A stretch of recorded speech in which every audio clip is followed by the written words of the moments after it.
How to use the Rio de Janeiro filter on Instagram. Hello everyone. Welcome back to the channel. I'm Sarah, and today, I'm here to guide you through an easy and fun Instagram tutorial. If you've ever wondered how to use the Rio de Janeiro filter for your stories, I've got you covered. Let's dive right in and get started.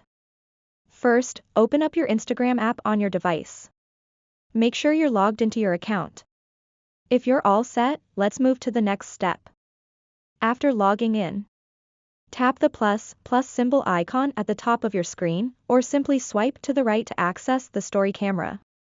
Once the camera is open, tap on a story from the options at the bottom.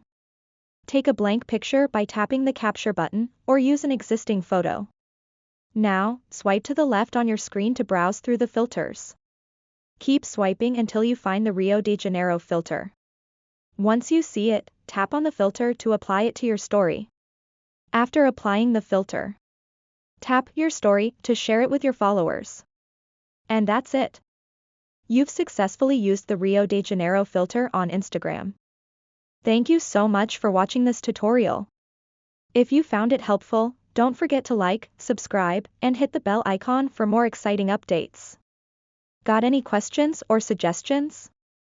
Drop them in the comments below. That's all for today, see you in the next video.